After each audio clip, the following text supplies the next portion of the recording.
मजे की स्टॉक्स जहां पर होती हैं, जिन शेयरों पे होती हैं खबरें, खबरों के चलते देखने को मिलता है जहां पर एक्शन। क्या होना चाहिए आपका रिएक्शन, ये बताएंगे अंशुल जी। खबर बताएंगे हम और निर्णय लेंगे आप। खरीदें, बेचें, स्टॉप लॉस क्या रखें, टारगेट क्या हो सकते हैं, एवरेज करें या नहीं, इन तमाम पहलुओं पर बातचीत करेंगे और एक एक करके तमाम कंपनियों को स्क्रीन पर लेकर के आते हैं। पहली कंपनी जरा स्क्रीन पर लेकर के आइए और देखते हैं यहाँ पर क्या कुछ खबरें निकल करके आई हैं। टोरेंट पावर से शुरुआत करते हैं। टोरेंट पावर में आज अच्छा मूव है। यहाँ पर महाराष्ट्र स्टेट इलेक्ट्रिसिटी बोर्ड से इनको एक बड़ा ऑर्डर मिलता हुआ दिखाई दिया है और आपको बता दें कि ये ऑर्डर 2000 मेगावाट के सप्लाई के लिए, विद्युत सप्लाई के लिए है। लंबी अवधि के लिए, लॉन्ग टर्म के लिए जो है ये जो है 2000 मेगावाट की सप्लाई के लिए कंपनी को ऑर्डर मिला है 40 साल के लिए। ESFA के तहत ये आपको बता दें कि ये करार जो है किया गया है। महाराष्ट्र प्लांट से जो है ये सप्लाई जो है वो की जाएगी टोरेंट पावर की तरफ से। लेकिन अभी अगर हम बात करें टोरेंट पावर की स्थिति की, तो जो है अच्छी खासी मजबूती यहाँ पर देखने को मिल रही थी। जब खबर बनाई थी 6% ऊपर था, अब करीब करीब 7% ऊपर है। 1942 टोरेंट पावर पे आपका रुख जानना चाहेंगे। टाटा पावर पे आपका रुख सकारात्मक था, क्या टोरेंट पर भी यहाँ पर बनता हुआ दिखाई दे रहा है? ख़ास तौर से अगर हम टेक्निकल चार्ट की बात करें तो कैसे पढ़ पा रहे हैं? एक महीने में 15-16% का रिटर्न तो यहाँ पर ऑलरेडी आ चुका है। आपकी टिप्पणी क्या होगी सर? देखिए, टोरेंट पावर मुझे बहुत अच्छा लग रहा है। 16 हफ्ते का बेस बना था, ब्रेकआउट के बाद वापस 10 हफ्ते का बेस बना है। तो बेस ऑन बेस पैटर्न है। जैसे ये स्टॉक्स 1972 का लेवल है, इसके ऊपर निकल के ट्रेड करना स्टार्ट करता है। राउंड फिगर पकड़ लीजिए 2000 के ऊपर जैसे ये स्टॉक सस्टेन करना स्टार्ट करता है, इस स्टॉक में कम से कम कुछ नहीं तो 40% की अपसाइड आती हुई दिखेगी। तो लगभग आप मान के चलिए कि स्टॉक में 2700-2800 तक की अपसाइड आती हुई दिख रही है। ये प्रोबेबली 6 से 8 महीना ले लेगा स्टॉक, क्योंकि स्लो मूवर है। तो 6 से 8 महीना ले लेगा, लेकिन 6-8 महीने में 30-40% का रिटर्न बहुत हैंडसम रिटर्न होगा। तो वेट कीजिए, 1972-1980 ये रेंज है। इसके निकलने के बाद आप बाई करके अगर चलते हैं तो 40% की अपसाइड आती हुई दिखेगी स्टॉक में। चलिए, तो ये फिलहाल टोरेंट पावर पे राय जो है निकल करके आती हुई। और जिन भी शेयरों पे बातचीत हो रही है, आप सभी लेवल्स नोट कर लीजिए। बहुत लोग कहते हैं कि ये जो है अभी नुकसान में है, क्या करें, स्टॉप लॉस क्या दिया जा रहा है, टारगेट क्या दिया जा रहा है, दोनों ही बहुत महत्वपूर्ण लेवल होते हैं। तो इसको अगर आपके पास है, जिस शेयर में आपका इंटरेस्ट है, उसके लेवल्स अवश्य नोट कर लिया कीजिए। अगली कंपनी स्क्रीन पर लेकर के आइए और ज़रा सुज़लॉन की बातचीत कर लेते हैं। सुज़लॉन आपको बता दें लगातार मोमेंटम में बना हुआ है शेयर। कुछ ना कुछ खबरें, पहले कहा तो तेज़ी या मंदी खबरों में लेकिन ज़रूर रहेगा। अब थोड़ी सी सुस्ती के बाद दोबारा खबर में आया है, क्योंकि इसका प्राइस बैंड जो है, जो सर्किट लिमिट है, उसको जो है 10% कर दिया गया है, जो कि पहले हुआ करता था 5% के आसपास की। लगातार 8 दिन की टूटने के बाद इस शेयर में मंगलवार यानी कल से जो है रिकवरी आनी सुज़लॉन के अंदर फिर से शुरू हुई है। और 16 सितंबर को इसने जो है अपना 52 हफ्तों का उच्चतम स्तर बनाया था, जो कि 86 रुपये 4 पैसे का था। और आज करीब 6% की तेज़ी देखने को मिल रही थी जब खबर बनाई थी। अभी भी 5% ऊपर कामकाज कर रहा है, 77.40 का लेवल। सर सुज़लॉन में बात तो हुई है, लेकिन ये सेगमेंट हम अलग से भी अपलोड करते हैं अपने दर्शकों के लिए, तो आपकी टिप्पणी जानना चाहेंगे। 77.40 सब सर्किट लिमिट इसकी 10% हो गई है। क्या उम्मीदें आपको लग रही हैं? क्या दोबारा ये अपने 52 वीक हाई की तरफ हाल फिलहाल में जाता हुआ दिखाई देगा? आपकी टिप्पणी क्या होगी? देखिए, सुजलॉन में बिफोर लास्ट वीक जब डिस्कशन हो रहा था, तब भी हमने कहा था कि ब्रेकआउट फेल हुआ है 84 के ऊपर। तो लॉन्ग लिक्विडेशन में 72.50 और 65 रुपए 60 पैसे तक का टारगेट आ सकता है। लो बना है 66 रुपए 10 पैसा, लेकिन वहां से रिकवरी जो है ये बहुत स्मार्ट रिकवरी है और बड़े वॉल्यूम्स के साथ रिकवरी है। तो स्टॉक में प्रोबेबली 2-3 हफ्ते साइडवेज जा सकता है। इवेंचुअली 84-86 के लेवल का जैसे ही ब्रेकआउट आएगा स्टॉक में, लगभग 109 और 124 ये दो टारगेट इमर्ज होते हुए दिखेंगे। तो अगर फ्रेश बाइंग कर रहे हैं तो मैं कहूंगा थोड़ा सा वेट कर लीजिए, 84 के ऊपर कंफर्मेशन मिल जाएगा। अगर एग्रेसिव प्लेयर हैं तो करंट मार्केट प्राइस से भी बाई कर सकते हैं, बट मैं थोड़ा सा कंफर्मेशन एक्स्ट्रा लेता हूं ताकि मोमेंटम मेरे को अच्छा मिल जाए जो 84 के ऊपर प्लेस्ड है। तो अगर आप मोमेंटम प्ले करना चाहते हैं कंफर्मेशन के साथ तो 84 के ऊपर लीजिए। प्रीएम्प्टिव लेना चाहते हैं तो करंट मार्केट प्राइस से भी एंट्री बन सकती है। तो सुज़लॉन एनर्जी जो है आप ले सकते हैं, थोड़ा सा अगर आप रिस्क लेने की क्षमता आप में है। लेकिन अगर आप जो है सुरक्षित निवेश करना चाह रहे हैं या फिर सेफ खेलना चाहते हैं तो जो लेवल्स आपको बताए गए हैं उनका ध्यान रखें। अगले शेयर पे जाएं उससे पहले सर एक इसी क्षेत्र से जुड़ी हुई एक और कंपनी है आर पावर, जिस पर बहुत सारे सवाल भी आए थे और यहाँ पर जो है हमने देखा कि सर्किट लिमिट को लेकर के या तो अपर या लोअर के बीच में ये शेयर चल रहा है।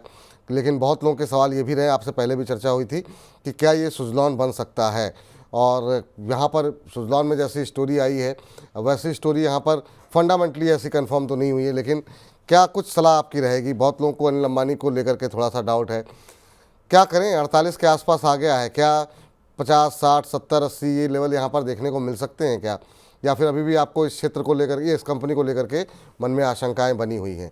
क्या करना चाहिए? देखिए, इस स्टॉक में 37 हफ्तों का या 175 दिन का बेस ब्रेकआउट था। मैंने ही न्यूज़पेपर में आर्टिकल लिखा था कि 54 रुपीज तक जा सकता है, वहीं से लोअर सर्किट मारना स्टार्ट किया है। वहां भी मैंने डिस्क्लेमर दिया था, यहाँ भी मैं डिस्क्लेमर दे रहा हूँ कि मुझे एडीएजी और जेपी ग्रुप पे कतई भरोसा नहीं है। मुझे अपनी कैपिटल से बहुत प्यार है, कम रिटर्न बने मैं उसमें खुश रहता हूँ, लेकिन मैं अपनी कैपिटल रिस्क पर नहीं डालता हूँ ऐसी कंपनियों में। तो मैं इन शेयर्स में बायर नहीं रहूंगा।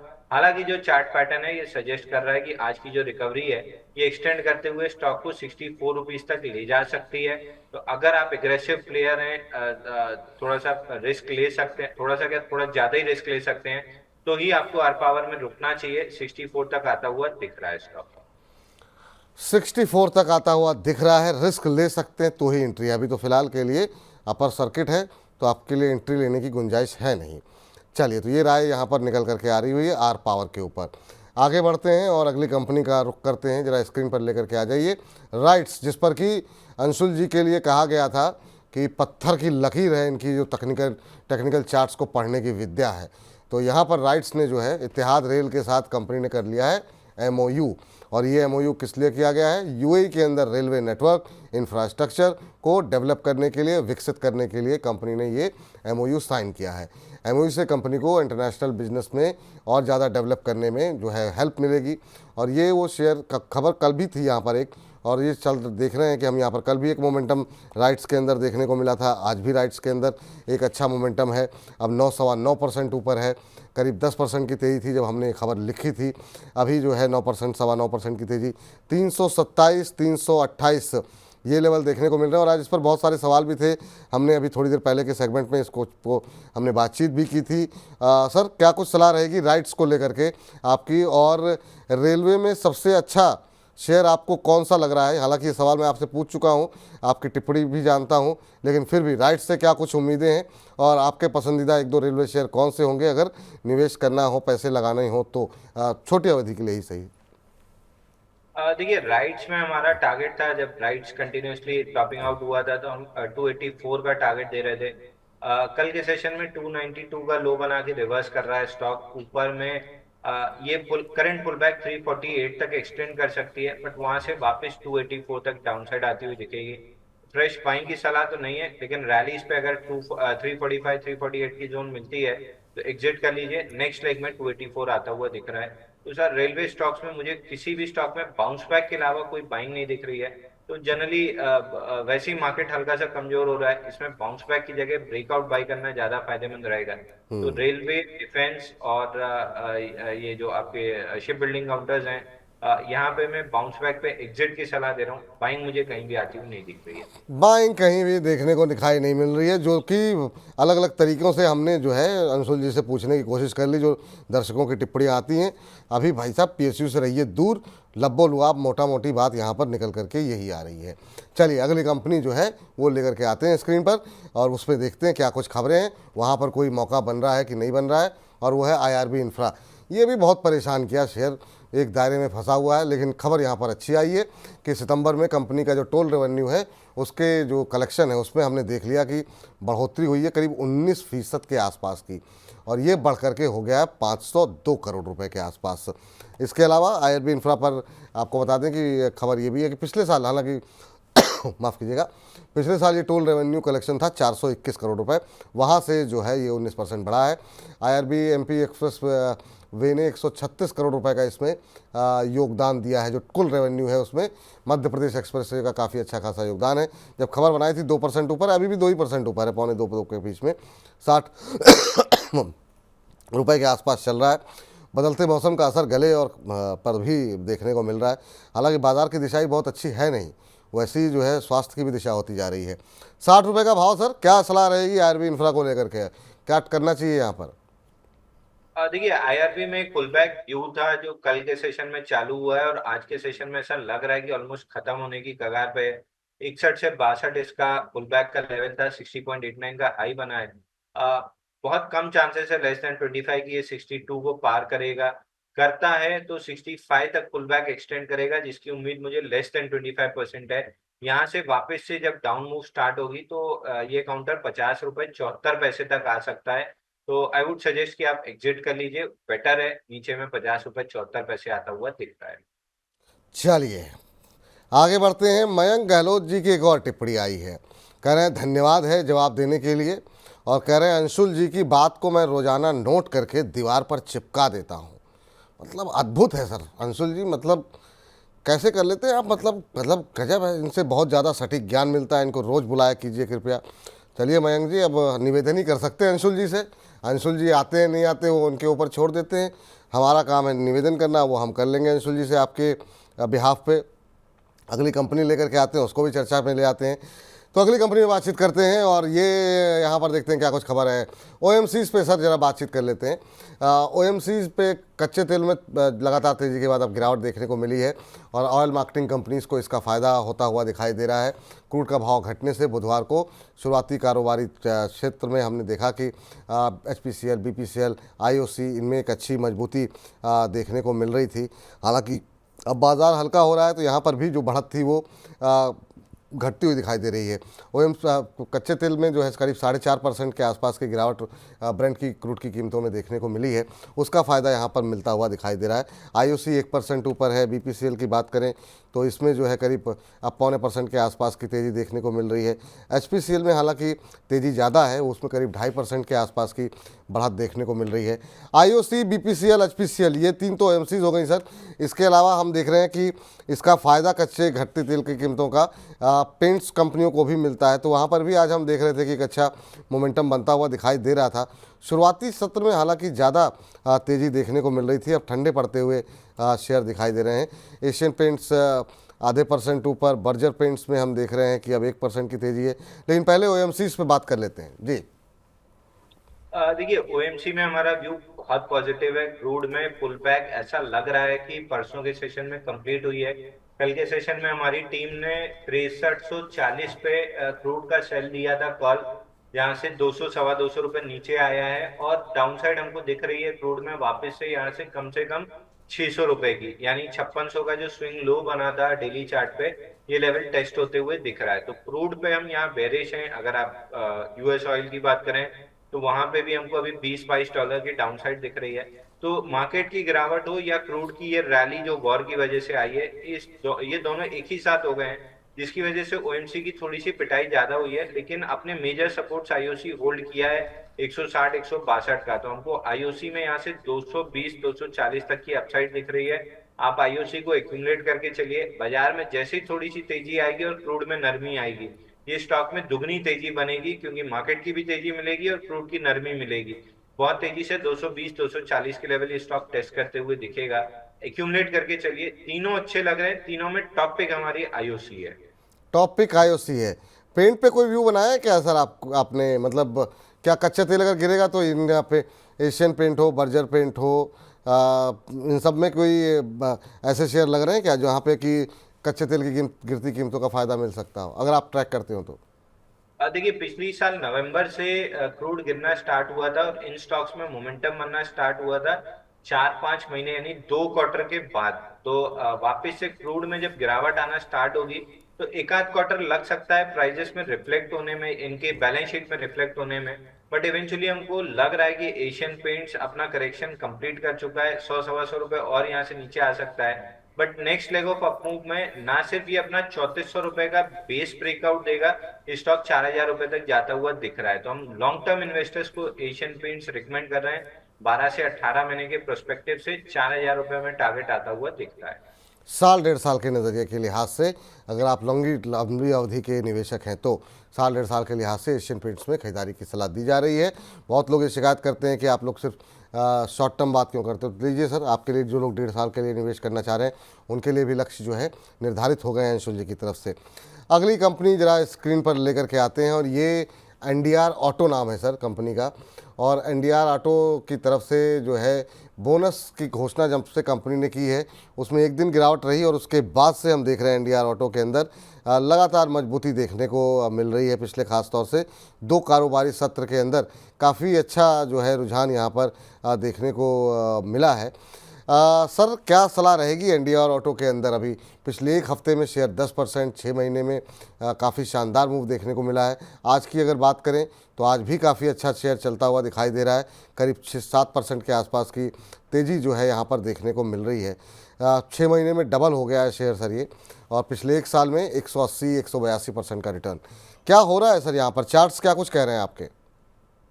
देखिए, एनडीआर ऑटो में बिफोर लास्ट वीक में और उसके पहले अगर मैं वीकली चार्ट पे देखूं 26 अगस्त वाले हफ्ते से 23 सितंबर वाले हफ्ते में ऊपरी स्तर से काफी बिग्स फॉर्म हुई थी। उसका क्लियर कट सेल ऑफ पिछले 2 हफ्ते में देखने के लिए मिला है। अब आज के सेशन में ऐसा लग रहा है कि ये स्टॉक रिवर्सल बना रहा है। तो अब मेजर सपोर्ट जो बनेगा वो इमीडिएट जो स्विंग लो 2 दिन का बना है 720 रुपए, ये अब मेजर सपोर्ट कहलाएगा। अगर इसके नीचे स्टॉक निकलता है तो करेक्शन स्टार्ट होगा। जब तक ये होल्ड है, हाई लाइकली है कि स्टॉक में 1100 1150 तक के टारगेट मिल सकते हैं। एग्रेसिव बेट है तो अगर आप रिस्की प्लेयर हैं तो 720 के स्टॉप लॉस से होल्ड कर सकते हैं। ऊपर में 1000 से 1100 का अपसाइड मिल सकती है। फ्रेश बाइंग की भी कोई गुंजाइश है क्या सर? देखिए, करंट मार्केट प्राइस पे फ्रेश बाई कर सकते हैं एग्रेसिव प्लेयर, बट मेरी तरफ से बहुत ज्यादा राय नहीं रहेगी क्योंकि मुझे स्टॉक में उस तरीके का कन्विक्शन नहीं आ रहा है जो आना चाहिए एक अच्छी बाई रिकमेंड करने के लिए। तो मैं कहूंगा अगर आप बाई भी कर रहे हैं तो अगर 100 क्वांटिटी रेगुलरली बाई करते हैं तो 20 क्वांटिटी बाई कीजिएगा। बहुत कन्विंसिंग कॉल नहीं है, लेकिन फिर भी जो एग्रेसिव ट्रेडर हैं उनके लिए जो लेवल्स बताए गए हैं वो जो स्टॉप लॉस के, उसका आप ध्यान रखते हुए बहुत अग्रेसिव तरीके से खरीदारी ना करें, एग्रेसिव ट्रेडर भी। चलिए अगली कंपनी लेकर के आते हैं स्क्रीन पर और देखते हैं यहाँ पर क्या कुछ खबर निकल के आई है। स्कॉट्स कुबोटा, आपको बता दें कि यहाँ पर एमके रिसर्च की तरफ से शेयर में बाय रेटिंग जो है वो दी गई है यहाँ पर, और एमके रिसर्च ने शेयर का लक्ष्य जो है बढ़ा करके अब 4700 रुपये कर दिया है। और इसी की वजह से आज हम देख रहे हैं कि शेयर में अच्छा मोमेंटम बनता हुआ स्कॉट्स के अंदर दिखाई दे रहा है। आज अभी करीब 5% के आसपास की तेज़ी यहाँ पर देखने को मिल रही है। सर, यहाँ पर बड़े ब्रोकरेज हाउसेस की तरफ से पॉजिटिव व्यू दिया गया है, उसके बाद से शेयर में मोमेंटम बनता हुआ दिखाई दे रहा है। 5% की तेज़ी है स्कॉट्स के अंदर। क्या व्यू रहेगा आपका? अभी क्या नज़रिया रहेगा? क्या करना चाहिए जिनके पास है शेयर और जो लोग खरीदारी करना चाह रहे हैं उनके लिए भी? देखिए, स्कॉट्स कंप्लीटली साइडवेज चला गया है। स्टॉक 4400 ऊपर में और नीचे में 3650। फिलहाल pull back almost lower end तक आ चुकी है, तो ऊपर में वापस बाउंस बैक में आपको 4200 और 4400 का टारगेट मिल सकता है। बट ये कंप्लीटली फ्लैट स्टॉक है। रेंज के बॉटम 3600-3800 पे लेना चाहिए, रेंज के टॉप 4200 से 4400 के बीच में प्रॉफिट बुक करके एग्जिट कर लेना चाहिए। बड़ा मोमेंटम स्टॉक में तब बनेगा जब ये 4400 के ऊपर निकलेगा, जो अभी अगले 6 महीने में होता हुआ नहीं दिख रहा है। तो अगले 6 महीने में रेंज प्ले करना चाहिए। 3800-3600 बाइंग रेंज है, 4200 से 4400 सेलिंग रेंज है। चलिए, तो ये रहा यहाँ पर निकल करके आती हुई। अब जरा डीवीज लैब लेकर के आते हैं स्क्रीन पर। फार्मा में अच्छी मजबूती आज देखने को मिल रही थी, तो हमने कहा फार्मा की एक कंपनी तो होनी चाहिए। यहाँ पर खबर जो है वो सिटी ग्रुप की आई है। सिटी ने जो है, जो अंतर्राष्ट्रीय ब्रोकिंग फर्म है, उसने बाय के साथ जो है कवरेज जो है वो डीवीज लैब पर शुरू कर दी है।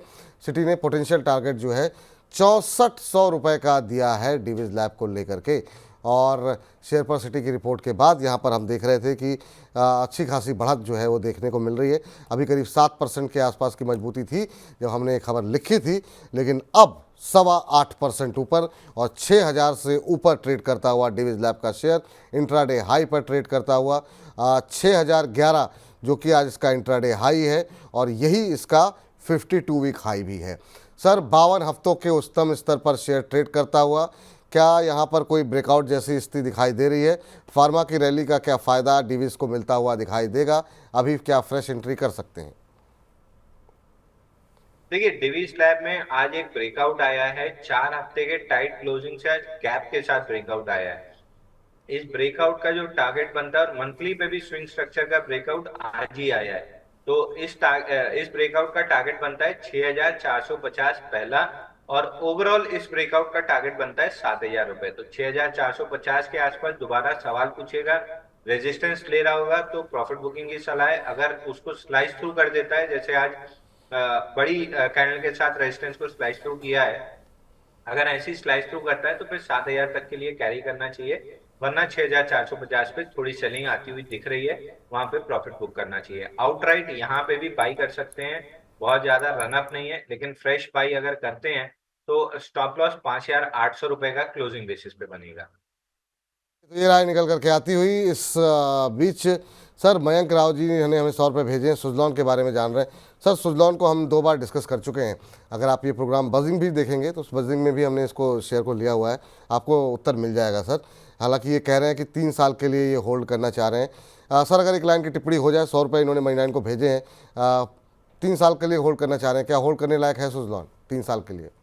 मैं कहूंगा सुजलॉन या जेपी पावर या आर पावर जैसे शेयर अगर आप ट्रेड करें, हालांकि सुजलॉन उस लीग से बाहर हो चुका है मैनेजमेंट चेंज के बाद, लेकिन अगर इस टाइप के शेयर्स में ट्रेड कर रहे हैं तो बहुत लंबा नजरिया मत लीजिए। छोटा छोटा एक मतलब पिलर टू पोस्ट वाला जो हाल होता है कि बॉल इस कोर्ट से उस कोर्ट में आइए, उस तरीके से छोटे छोटे ट्रेड्स लीजिए। फिलहाल के लिए पुल बैक दे मतलब ये ब्रेकआउट देने की कगार पे है। 84 निकलता है तो 109 रुपए आएगा। 109 रुपए पे दोबारा सवाल पूछिए कि कहीं कोई बाइंग क्लाइमैक्स या कोई स्ट्रक्चर टॉप टाइप पे चीज तो नहीं दिख रही है। अगर नहीं दिखती है तो 124 अगला इसका लेवल बनेगा। फिर वहां पे दोबारा सवाल पूछिए कि कहीं टॉपिंग आउट तो नहीं लग रहा है। अगर लग रहा है तो पार्शियल प्रॉफिट बुकिंग या एग्जिट की सलाह रहेगी। तो एक एक करके जैसे हम वो कहते हैं टोल बाय टोल, या जैसे हम बड़े लंबे सफर पे जाते हैं तो एक मील का पत्थर आता है, तो उस तरीके से आप लेके चलिए, बहुत लंबा व्यू मत लीजिए। फिलहाल 109 रुपए आता हुआ दिख रहा है, वहां पे दोबारा सवाल पूछिएगा कि कैरी करना है कि बुक करना है। चलिए, तो ये राय निकल करके आती है सुजलॉन पर, और इसी के साथ बजिंग स्टॉक्स को समाप्त करते हैं।